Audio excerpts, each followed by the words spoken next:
The Noble Bachelor. The Lord St. Simon marriage and its curious termination have long ceased to be a subject of interest in those exalted circles in which the unfortunate bridegroom moves. Fresh scandals have eclipsed it, and their more piquant details have drawn the gossips away from this 4-year-old drama. So I have reason to believe, however, that the full facts have never been revealed to the general public, and as my friend Sherlock Holmes had a considerable share in clearing the matter up, I feel that no memoir of him would be complete without some little sketch of this remarkable episode. I was a few weeks before my own marriage, during the days when I was still sharing rooms with Holmes in Baker Street, that he came home from an afternoon stroll to find a letter on the table waiting for him. I had remained indoors all day, for the weather had taken a sudden turn to rain, with high autumnal winds, and the Giselle bullet, which I had brought back in one of my limbs as a relic of my Afghan campaign, throbbed with dull persistence. With my body in one easy chair and my legs upon another, I had surrounded myself with a cloud of newspapers until at last, saturated with the news of the day, I tossed them all aside and lay listless, watching the huge crest and monogram upon the envelope upon the table and wondering lazily who my friend's noble correspondent could be. Here is a very fashionable epistle, I remarked as he entered. Your morning letters, if I remember right, were from a fishmonger and a tide waiter. Ah, yes, my correspondence has certainly the charm of variety, he answered, smiling, and the humbler are usually the more interesting. This looked like one of those unwelcome social summonses which call upon a man either to be bored or to lie. He broke the seal and glanced over the contents. Oh, come, it may prove to be something of interest, after all. Not social, then? No, distinctly professional. And from a noble client, one of the highest in England. My dear fellow, I congratulate you.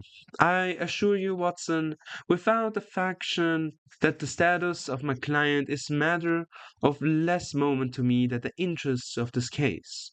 It is just possible, however, that they also may not be wanting in this new investigation. You have been reading the papers diligently of late, have you not?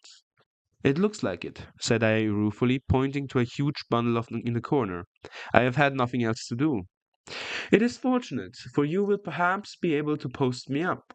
I read nothing except the criminal news and the agony column. The latter is always instructive.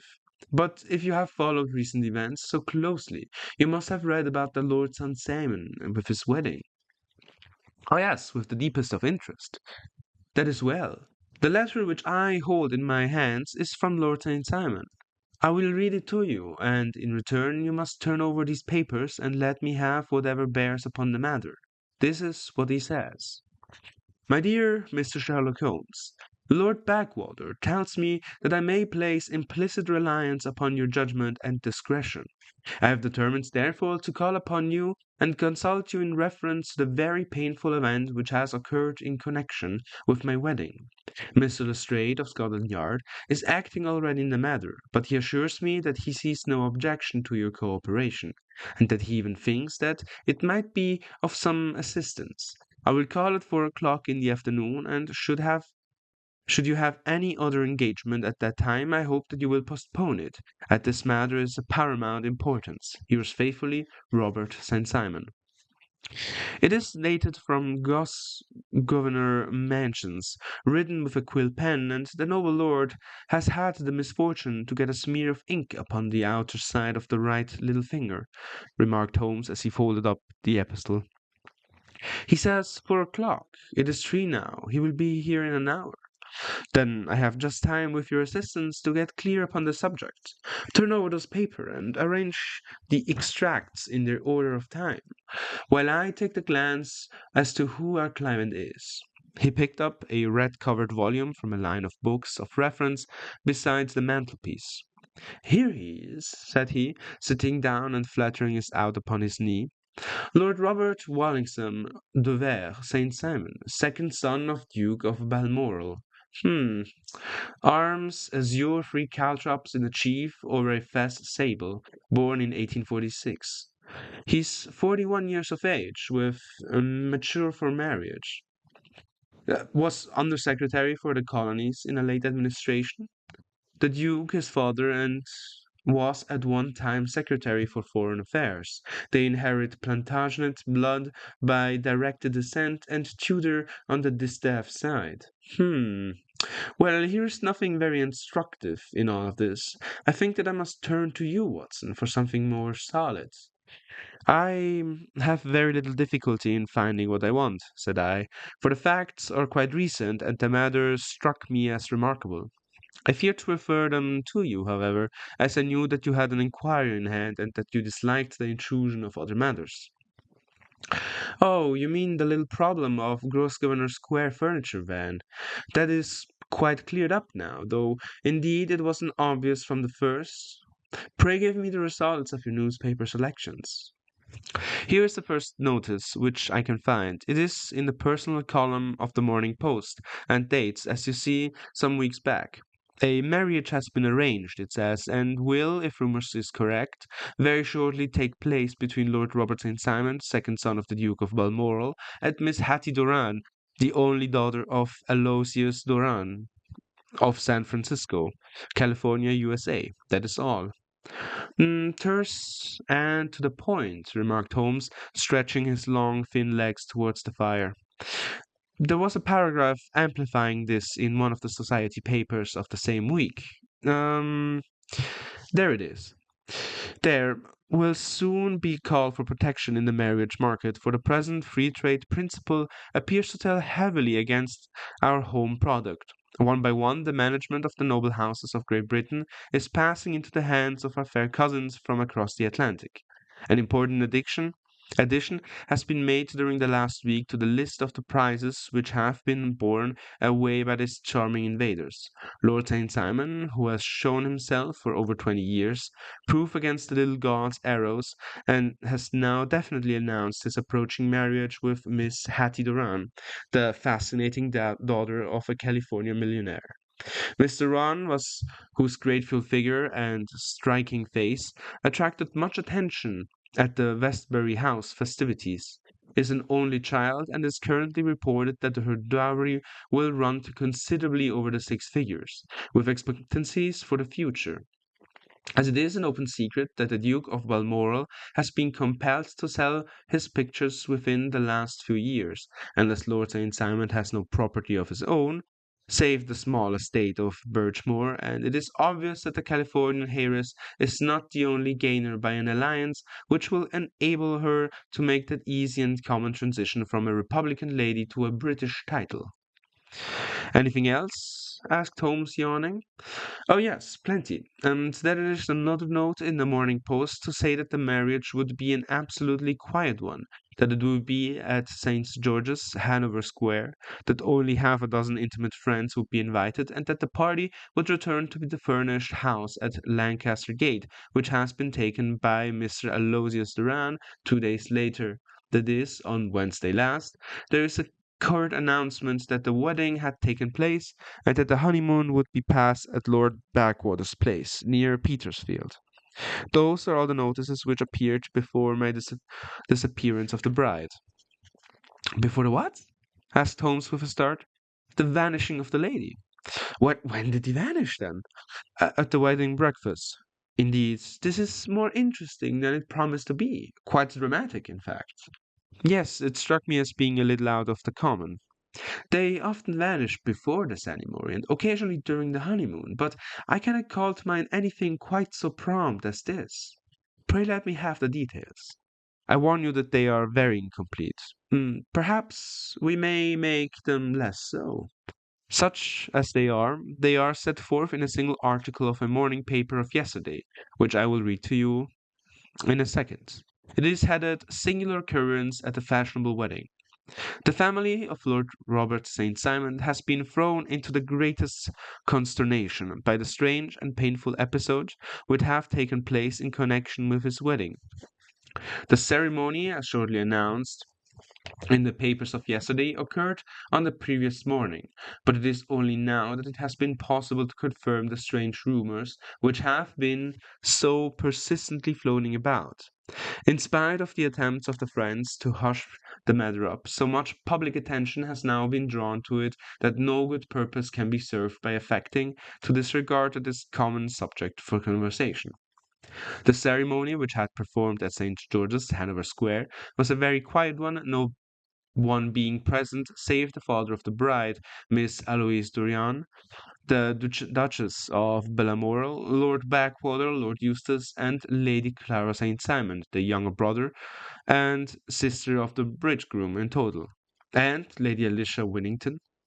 The whole party proceeded afterwards to the house of Mr. Elias Duran at Lancaster Gate, where breakfast has been prepared. It appears that some little trouble was caused by a woman whose name has not been ascertained, who endeavored to force her way into the house after the bridal party, alleging that she had some claim upon Lord St. Simon. It was only after a painful and prolonged scene that she was ejected by the butler and the footman. The bride, who had fortunately entered the house before this unpleasant interruption, had sat down to breakfast with the rest, when she complained of a sudden indisposition and retired to her room. Her prolonged absence having caused some comment, her father followed her, but learned from her maid that she had only come up to her chamber for an instant, caught me up an ulster and bonnet, and hurried down to the passage. One of the footmen declared that he had seen a lady leave the house thus apparelled, but had refused to credit that it was his mistress, believing her to be with company, on ascertaining that his daughter had disappeared. Mr. Losius Duran, in conjunction with the bridegroom, instantly put themselves in communication with the police, and very energetic inquiries are being made, which will probably result in a speedy clearing up of this very singular business. Up to a late hour last night, however, nothing had transpired as to the whereabouts of the missing lady. There are rumors of foul play in the matter, and it is said that the police have caused the arrest of the woman who had caused the original disturbance, in the belief that, from jealousy or some other motive, she may have been concerned in the strange disappearance of the bride. And is that all? Only one little item in another of the morning papers, but it is a suggestive one. And it is that Miss Flora Millar and the lady who had caused the disturbance has actually been arrested. It appears that she was formerly a danseuse at the Allegro, and that she has known the bridegroom for some years. There are no further particulars, and the whole case is in your hands now, so far as it has been set forth in the public press. And an exceedingly interesting case it appears to be. I would not have missed it for words. But there is a ring at the bell, Watson, and as the clock makes it a few minutes after 4, I have no doubt that this will prove to be our noble client. Do not dream of going, Watson, for I very much prefer having a witness, if only as a check to my own memory. Lord Robert St. Simon, announced our page boy, throwing open the door. A gentleman entered with a pleasant, cultured face, high-nosed and pale, with something perhaps of petulance about the mouth, and with the steady, well-opened eye of a man whose pleasant lot it had taken ever been to command and to be obeyed. His manner was brisk, and yet his general appearance gave an undue impression of age, for he had a slight forward stoop and a little bend of the knees as he walked. His hair, too, as he swept off his very curly brimmed hat, was grizzled round the edges and thin upon the top. As to his dress, it was careful to the verge of foppishness, with high collar, black frock coat and waistcoat, yellow gloves, patent leather shoes, and light colored gaiters. He advanced slowly into the room, turning his head from left to right, and swinging in his right hand the cord which held his golden eyeglasses. "Good day, Lord Simon," said Holmes, rising and bowing. "Pray take the basket chair. This is my friend and colleague, Dr. Watson. Draw up a little time fire, and we will talk this matter over." "A most painful matter to me, as you can most readily imagine, Mr. Holmes. I have been cut to the quick. I understand that you have already managed several delicate cases of this sort, sir, though I presume that they were hardly of the same class of society." "No, I am descending." "I beg pardon? My last client of the sort was the king." Oh, really? I have no idea. And which king? The king of Scandinavia. What? Had he lost his wife? You can understand, said Holmes suavely, that I extend to the affairs of my other clients the same secrecy which I promise to you in yours. Of course, very right, very right. I'm sure I beg pardon. As to my own case, I am ready to give you any information which may assist you in forming an opinion. Thank you. I have already learned all that it is public prints, nothing more. I presume that I may take it as correct, this article, for example, as to the disappearance of the bride? Lord St. Simon glanced over it. Yes, it is correct as far as it goes. But it needs a great deal of supplementing before anyone could offer an opinion. I think that I may arrive at my facts most directly by questioning you. Pray do so. When did you first meet Miss Hattie Duran? In San Francisco, a year ago. You were traveling in the States? Yes. Did you become engaged then? No. But you were not a friendly footing. I was amused by her society, and she could see that I was amused. Her father is very rich. He is said to be the richest man on the Pacific slope. And how did he make this money? In mining. He had nothing a few years ago. Then he struck gold, invested it, and came up by leaps and bounds. Now, what is your own impression to the young lady's, your wife's character? The nobleman swung his glasses a little faster and stared down into the fire.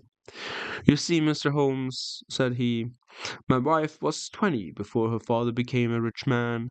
During the time she got free in a mining camp and wandered through woods and mountains, so that her education was has come from the nature rather than from the schoolmaster. She is what we call in England a tomboy, with a strong nature, wild and free, unfettered by any sort of traditions. She is impetuous, volcanic. I was about to say, she's swift in making up her mind and fearless in carrying out her resolutions. On the other hand, I would not have given her the name which I have the honor to bear. We, he gave a little stately cough. Had not I thought of her to be at the bottom a noble woman? I believe that she is capable of heroic self sacrifice, and that anything dishonorable would be repugnant to her. Have you her photograph? I brought this with me. He opened a locket and showed us the full face of a very lovely woman. It was not a photograph, but an ivory miniature, and the artist had brought out the full effect of the lustrous black hair, and the large dark eyes, and the exquisite mouth. Holmes gazed long and earnestly at it. Then he closed the locket and handed it back to Lord St. Simon. The young lady came to London then, and you renewed your acquaintance? Yes, her father brought her over for this last London season. I met her several times, became engaged to her, and have now married her. She brought, I understand, a considerable dowry. A fair dowry, not more than is usual in my family. And this, of course, remains to you, since the marriage is a fait accompli. I really have made no inquiries on the subject. Very naturally not. Did you see Miss Duran on the day before the wedding? Yes. Was she in good spirits? Never been, but never better. She kept talking of what we could do in our future lives. Indeed. That is very interesting. And on the morning of the wedding, she was as bright as possible, at least until after the ceremony. And did you observe any changes in her then? Well, to tell the truth, I saw then the first signs that I had ever seen that her temper was just a little sharp. The incident, however, was too trivial to relate and can have no possible bearing upon the case. Pray let us have it, for all that. Oh, it is childish. She dropped her bouquet as we went towards the vestry. She was passing the front pew at the time, and it fell over into the pew. There was a moment's delay, but the gentleman in the pew handed it to her again, and it did not appear to be the worst of the fall. Yet, when I spoke to her of the matter, she answered me abruptly, and in the carriage, on our way home, she seemed absurdly agitated over this trifling cause. Indeed, you say that there was a gentleman in the pew. Some of the general public were present then. Oh, yes, it is possible to exclude them when the church is open. This gentleman was not one of your wife's friends in that case. No, no, I call him a gentleman by courtesy, but he was quite a common looking person. I hardly noticed his appearance, but really I think that we are wandering rather far from the point. Lady St. Simons then returned from the wedding in a less cheerful frame of mind than she had gone to it. What did she do re entering her father's house? I saw her in conversation with her maid. And who is her maid? Alice is her name. She is an American, and she came from California with her. A confidential servant, perhaps? A little too much so. It seemed to me that her mistress allowed her to take great liberties. Still, of course, in America they look upon these things in a different way. How long did she speak to this Alice? Oh, a few times. I had something else to think of. You did not overhear what they said? Lady St. Simon said something about jumping a claim. She was accustomed to use the slang of the kind. I have no idea what she meant by it. American slang is very expressive sometimes. And what did your wife do when she finished speaking to her maid? She walked into the breakfast room. On your arm? No, alone. She was very independent in little matters like that. Then, after she had sat down for 10 minutes or so, she rose hurriedly, muttered some words of apology, and left the room. She never came back. But this maid, Alice, as I understand, deposes that she went to her room covered in a bright dress with a long ulster, put on a bonnet, and went out. Quite so, and she was afterwards seen walking into Hyde Park in company with Flora Millar, a woman who is now in custody who had already made a disturbance at Mr. Durand's house that morning. Yes, I should like a few particulars as to this young lady and your relation to her. Lord St. Simon struggled his shoulders and raised his eyebrows. We have been friendly footing for some years, I may say on a very friendly footing. She used to be at the Allegro. I have not treated her ungenerously, and she had no just cause of complaint against me. But you know what women are, Mr. Holmes. Flora was a dear little thing, but exceedingly hot-headed and devotedly attached to me. She wrote me dreadful letters when she heard that I was about to be married, and, to tell the truth, the reason why I had the marriage celebrated so quietly was that I feared lest there might be a scandal in the church. She came to Mr. Durand's door after we returned, and she endeavored to push her way in, uttering very abusive expressions towards my wife, and even threatening her. But I had foreseen the possibility of something of the sort, and I had two police fellows there in private clothes, who soon pushed her out again. She was quiet when she saw that there was no good in making a row. Did your wife hear all this? No, thank goodness she did not. And she was seen walking with her this very moment afterwards. Yes, that is what Mr. Lestrade of Scotland Yard looks upon as so serious. It is thought that Flora decoyed my wife out and laid some terrible trap for her. Well, it is a possible supposition. You think so too? I did not say a probable one, but you do not yourself look upon this as likely? I do not think Flora would hurt a fly. Still, jealousy is a strange transformer of characters. Pray, what is your own theory as to what took place? Well, really, I came to seek a theory, not to propound one. I have given all the facts. Since you ask me, however, I may say that it has occurred to me as possible that the excitement of this affair, the consciousness that she had made so immense a social stride, had the effect of causing some little nervous disturbance in my wife. In short, that she had become suddenly deranged. Well, really, when I consider that she has turned her back, I will not say upon me, but upon so much that many have aspired to without success, I can hardly explain it in any other fashion. Well, certainly, that is also a conceivable hypothesis, said Holmes, smiling. And now, Lord St. Simon, I think that I have nearly all my data. May I ask whether you were seated at the breakfast table so that you could see out of the window? We could see the other side of the road and the park. Quite so. Then I do not think that I need to detain you longer. I shall communicate with you. Should you be fortunate enough to solve this problem, said our client, rising. I have solved it. Eh? What was that? I say that I have solved it. Where, then, is my wife? That is a detail which I shall speedily supply. Lord St. Simon shook his head. I am afraid that it will take a wiser head than yours or mine, he remarked, and bowing in a stately, old-fashioned manner, he departed. It is very good of Lord St. Simon to honor my head by putting it on a level with his own, said Sherlock Holmes, laughing. I think that I shall have a whisky and soda and a cigar after all this cross-questioning. I had formed my conclusions as to the case before our client came into the room. Dear Holmes, I have notes of several similar cases, though none, as I remarked before, which were quite as prompt. My whole examination served to turn my conjecture into a certainty. Circumstantial evidence is occasionally very convincing, as when you find in a trout in the milk, to quote Thoreau's example.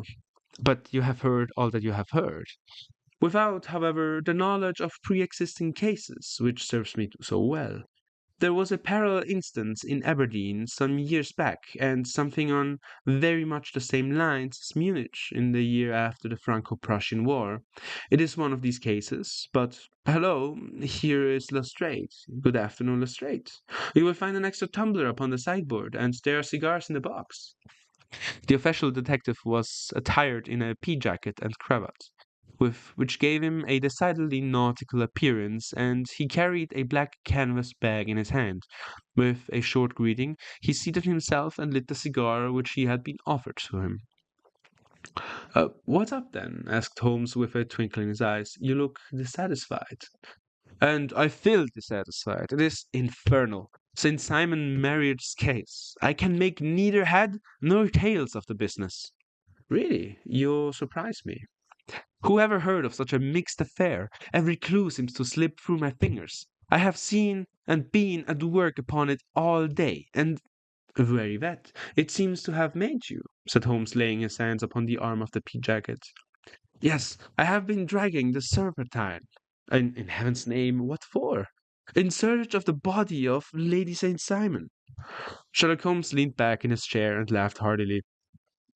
Have you dragged the basin of Trafalgar Square fountain? Why? What do you mean? Because you have just as good a chance of fighting this lady in the one as in the other. Lestrade shot an angry glance at my companion. I suppose you know all about it, he snarled. Well, I have only just heard the facts, but my mind is made up. Ah, indeed. Then you think that Superintendent plays no part in the matter? I think it is very unlikely. Then perhaps you will kindly explain how it is that we found this in it. He opened the bag, and as he spoke, and tumbled onto the floor a wedding dress of watered silk, a pair of white satin shoes, and a bride's wreath and veil, all discolored and soaked in water. There, said he, putting a new wedding ring upon the top of the pile. There's a little knot for your crack, Master Holmes. Oh, indeed, said my friend, blowing blue rings into the air. You dragged them from the Serpentine? No, they were found floating near the margin by a park keeper. They have been identified as the clothes, and it seems to me that the clothes were there when the body would not be far off. By the same brilliant reasoning, every man's body is to be found in the neighborhood of his wardrobe. And pray, what did you hope to arrive at this through this? Some evidence implicating Flora Miller in the disappearance, obviously. I am afraid that you will find it difficult. Are you, indeed? Now? Cried Lestrade with some bitterness. I am afraid, Holmes, that you are not very practical with your deductions and your inferences. You have made two blunders in as many minutes. This dress does implicate Miss Flora Miller. And how? In this dress is a pocket. In the pocket is a card case. And in the card case is a note. And here's the very note. He slapped it down upon the table in front of him. Listen to this. You will see me when all is ready. Come at once, FHM. Now, my theory all along has been that Lady St. Simon was decoyed away by Flora Miller, and that she, with confederates, no doubt, was responsible for her disappearance. Here, signed the initials at the very note which was no doubt quietly slipped into her hand, and the door and which lured her within their reach. Very good, Lestrade, said Holmes, laughing. You really are very fine indeed. Let me see it. He took up the paper in a listless way, but his attention instantly became riveted, and he gave a little cry of satisfaction. "This is indeed important," said he. "Ah, you find it so?" "Extremely so. I congratulate you warmly." Lestrade rose in his triumph and bent his head to look. "Why," he shrieked, "you're looking at the wrong side. On the contrary, this is the right side." "The right side? You're mad. Here's the note written in pencil over here." And over here is what appears to be the fragment of a hotel bill, which interests me deeply. "There is nothing in it. I looked at it before," said Lestrade.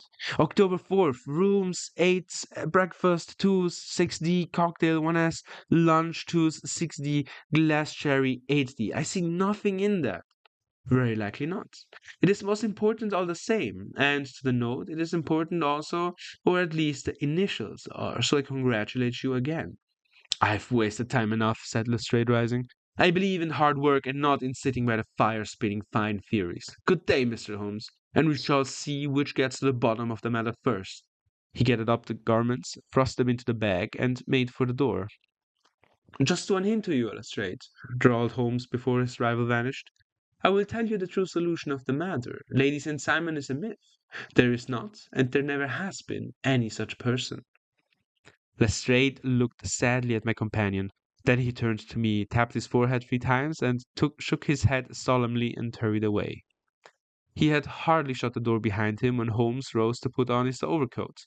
"There is something what the fellow says about outdoor work," he remarked. "So I think, Watson, that I must leave you to your papers for a little." It was after 5 o'clock when Sherlock Holmes left me, but I had no time to be lonely, for within an hour there arrived a confectioner's man with a large flat box. This he unpacked with the help of a youth whom he had brought with him, and presently, to my very great astonishment, a quite epicurean little cold supper began to be laid out upon our humble lodging house mahogany. There were a couple of brace of cold woodcock, a pheasant, a pâte de foie gras pie with a group of ancient and cobwebby bottles. Having laid out all these luxuries, my two visitors vanished away, like the genii of an Arabian Nights, with no explanation save that the things had been paid for and were ordered to his address. Just before 9 o'clock, Sherlock Holmes stepped briskly into the room. His feature was gravely set, but there was a light in his eye which made me think that he had not been disappointed in his conclusions. "They have laid the supper, then," he said, rubbing his hands. "You seem to expect company. They have laid for 5." "Yes, I fancy we may have some company dropping in," said he.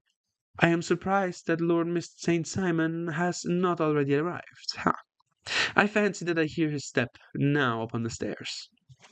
It was indeed our visitor of the afternoon who became bustling in, dangling his glasses more vigorously than ever, and with a very perturbed expression upon his aristocratic features.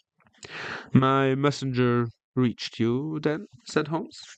"Yes, and I confess that the contents startled me because beyond measure. Have you good authority for what you say?" "The best possible." Lord St. Simon sank into his chair, and passed his hand over his forehead. "What will the Duke say," he murmured, "when he hears that one of the family has been subjected to such humiliation?" "It is the purest accident. I not allow that there is any humiliation." You look all these things from another standpoint." "I fail to see that anyone is to blame. I can hardly see how the lady could have acted otherwise, though her abrupt method of doing it was undoubtedly to be regretted. Having no mother, she had no one to advise her at such a crisis." "It was a slight, sir, a public slight," said Lord St. Simon, tapping his fingers upon the table. "You must make allowance for this poor girl, placed in so an unprecedented position." "I will make no allowance. I am very angry indeed, and I have been shamefully used." "I think that I heard a ring," said Holmes. "Yes, there are steps on the landing. If I cannot persuade you to take a lenient view of the matter, Lord St. Simon, I have brought an advocate here who may be more successful." He opened the door and ushered in a lady and gentleman. Lord St. Simon, said he, allow me to introduce you to Mr. and Mrs. Francis Haymountain, the lady I think you have already met. At the sight of these newcomers, our client had sprung from his seat and stood very erect, with his eyes cast down and his hand thrust into the breast of his frock coat, a picture of offended dignity. The lady had taken a quick step forward and had held out her hand to him, but he still refused to raise his eyes. It was, as well as for his resolution, perhaps for her pleading face, was one which it was hard to resist. "You're angry, Robert," said she. "Well, I guess you have every cause to be." "Pray make no apology to me," said Lord St. Simon bitterly. "Oh, yes, I know that I have treated you real bad, and that I should have spoken to you before I went, but I was kind of rattled, and from the time when I saw Frank here again, I just didn't know what I was doing or saying. I only wonder I didn't fall down and do a faint right there before the altar. Perhaps, Mrs. Moulton, you would like my friend and me to leave the room while you explain this matter?" "If I may give an opinion," remarked the strange gentleman, "we've had just a little too much secrecy over this business already.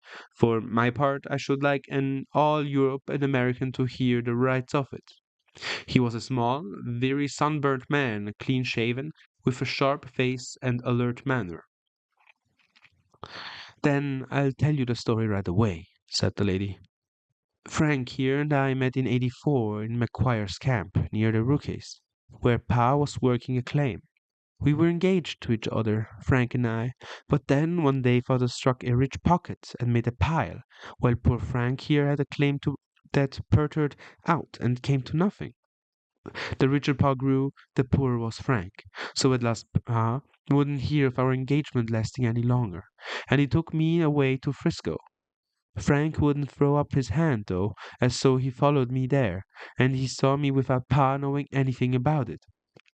It would only have made him mad to know, so we just fixed it all up ourselves.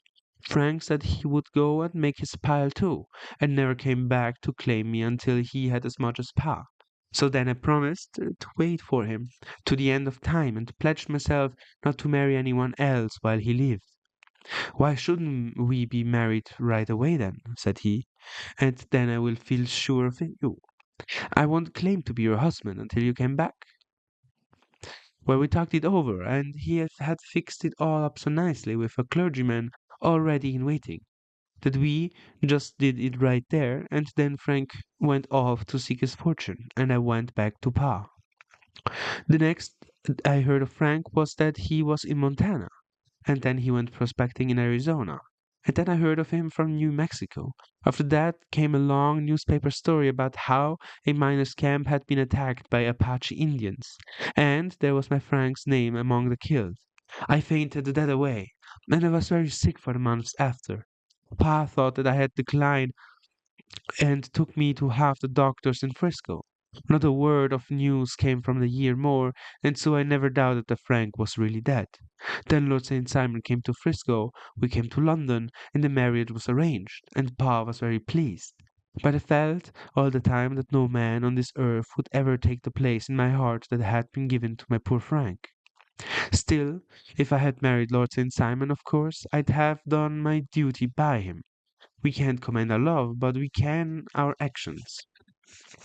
I went to the altar with him, with the intention to make him just as good as a wife as it was in me to be. But you may imagine what I felt when as I came to the altar rails, I glanced back and saw Frank standing and looking at me out of the first pew. I thought it was his ghost at first, but when I looked again, there he was still, with a kind of question in his eyes, as if to ask whether I were glad or sorry to see him. I wonder I didn't drop, and I know that everything was turning round, and the words of the clergyman were just like the buzz of a bee in my ear. I didn't know what to do. Should I stop the service and make a scene in the church? I glanced at him again, and he seemed to know what I was thinking, for he raised his finger to his lips to tell me to be still. Then I saw him scribble on a piece of paper, and knew that he was writing me a note. As I passed this pew on the way out, I dropped my bouquet over to him, and he slipped the note into my hand when he returned me the flowers. I was only a line asking me to join him when he made the sign me to do so. Of course, I never doubted for a moment that my first duty was now to him, and I determined to do just whatever he might direct. When I got back, I told my maid, who had known him in California, that I had always been his friend. I ordered her to say nothing, but to get a few things packed and my ulster ready. I knew I ought to have spoken to Lord St. Simon, but it was dreadfully hard before his mother and all those great people. I just made up my mind and ran away, and I'll explain afterwards, hopefully. I hadn't been at the table 10 minutes before I saw Frank out of the window at the other side of the road. He beckoned to me and then began walking into the park. I slipped out, put on my things, and followed him. Some woman came talking something or about other about Lord St. Simon to me. Seemed to me from the little I heard as if he had a little secret of his own before marriage also, but I managed to get away from her and soon overtook Frank. We got into a cab together, and away we drove to some lodgings he had taken in Gordon Square. And that was my true wedding after all those years of waiting. Frank had been a prisoner among the Apaches and had escaped. Came on to Frisco, found that I had given him up for a debt, and had gone to England, followed me there, and had come upon me at the last on the very morning of the second wedding. I saw it in the paper, explained the American. I gave the name and the church, but now there were the lady he lived. Then we had a talk as to what we should do, and Frank was all of her openness, but I was so ashamed of it, all that I felt as if I should take to vanish away and never see any of them again. Just sending a line to Pa, perhaps to show him I was alive. I was awful to me to think of all the lords and ladies sitting round the breakfast table and waiting for me to come back. So Frank took my wedding clothes and things and made a bundle of them, and then I should not be traced and dropped them away somewhere where no one could find them. It is likely that we should have gone on to Paris tomorrow, only that this good gentleman, Mr. Holmes, came round us to us this evening, thought how he found us is more than I can think, and he showed us very clearly and kindly that I was wrong and that Frank was right, and that we should be putting ourselves in the wrong if we were such a secret. Then he offered to give us a chance of talking to Lord St. Simon alone, and so we came right away round to his room at once. Now, Robert, you have heard it all, and I am very sorry if I have given you pain, and I hope that you do not think very meanly of me. Lord St. Simon had by no means relaxed his rigid attitude, but had listened with a frowning brow and a compressed lip to his long narrative. Excuse me, he said, but it is not my custom to discuss my most intimate personal affair in this public manner. Then you won't forgive me? You won't shake hands before I go? No, certainly, if I would give you any pleasure. He put out his hand and coldly grasped that which she extended to him. I had hoped, suggested Holmes, that you would have joined us in a friendly supper. I think that here you ask a little too much, responded his lordship. I may be forced to acquiesce in these recent developments, but I can hardly be expected to make merry over them. I think that with your permission I will now wish you all a very good night. He included us all in a sweeping bow and stalked out of the room. Then I trust that you at least will honor me with your company, said Sherlock Holmes. It is always a joy to meet an American, Mr. Malton, for I am one of those who believe that the folly of a monarch and the blundering of a minister in far gone years will not prevent our children from being some day citizens of the same world-wide country under a flag which shall be quartering of the Union Jack with the stars and stripes. The case ha- It's been an interesting one, remarked Holmes when our visitors had left us, because it serves to show very clearly how simple the explanation may be of an affair which at least first sight seems to be almost inexplicable. Nothing could be more natural than the sequence of events as narrated by this lady, and nothing stranger to the results when viewed, for instance, by Mr. Lestrade of Scotland Yard. You were not yourself at fault at all, then. From the first two facts were very obvious to me, the one that the lady had been quite willing to undergo the wedding ceremony, and the other that she had repented of it without a few minutes of returning home. Obviously, something had occurred during the morning then to cause her to change her mind. What could that something be? She could not have spoken to anyone when she was out, for she had been in the company of the bridge room. Had she seen someone then? If she had, it must be someone from America, because she had spent so short time in this country that she could hardly have allowed anyone to acquire so deep an influence over her that the mere sight of him would induce her to change her plans so completely. You see, we have already arrived by a process of exclusion at the idea that she might have seen an American. Then who could this American be, and why should he possess so much influence over her? It might be a lover, it might be a husband. Her young womanhood had, I knew, been spent in rough scenes and under strange conditions. So far I had got before I have ever heard of Lord St. Simon's narrative. When he told us of a man in a pew, and the change in the bride's manner, of so transparent a device for obtaining a note as she dropping off a bouquet, of her resort to her confidential maid, and of her very significant allusion to claim jumping, which in miners' parlance means taking possession of which another person has a prior claim to. The whole situation became absolutely clear. She had gone off with a man, and the man was either a lover or was a previous husband, the chances being in favor of the latter. Ah, and how in the world did you find them? It might have been difficult, but friend Lestrade held information in his hands, the value of which he did not himself know. The initials were, of course, of the highest importance, but more valuable still was it to know that within a week he had settled his bill at one of the most select London hotels. Had you, how did you deduce the select then? By the select prices, 8 shillings for a bed, and 8 pence for a glass of sherry potted to one of the most expensive hotels. There are not many in London which charge at that rate.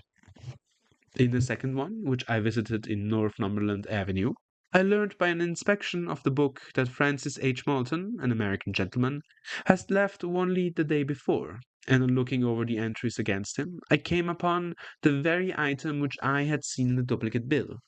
His letters were to be forwarded to 226 Gordon Square. No, so hither I travelled, and being fortunate enough to find the loving couples at home, I ventured to give them some paternal advice, and to point out to them that it would be better in every way that they should take their position a little clearer before the general public and to Lord St. Simon in particular. I invited them to meet them here, and as you see, I made him keep the appointment. But with no very good result, I remarked. His conduct was certainly not very gracious. Ah, Watson, said Holmes, smiling, perhaps you would not be very gracious either if, after all the trouble of wooing and wedding, you found yourself deprived in an instant of wife and of fortune. I think that we may judge Lord St. Simon very mercifully, and thank our stars that we are never likely to find ourselves in the same position. Draw your chair up and hand me the violin, for the only problem we have still to solve is how to while away these bleak autumnal evenings.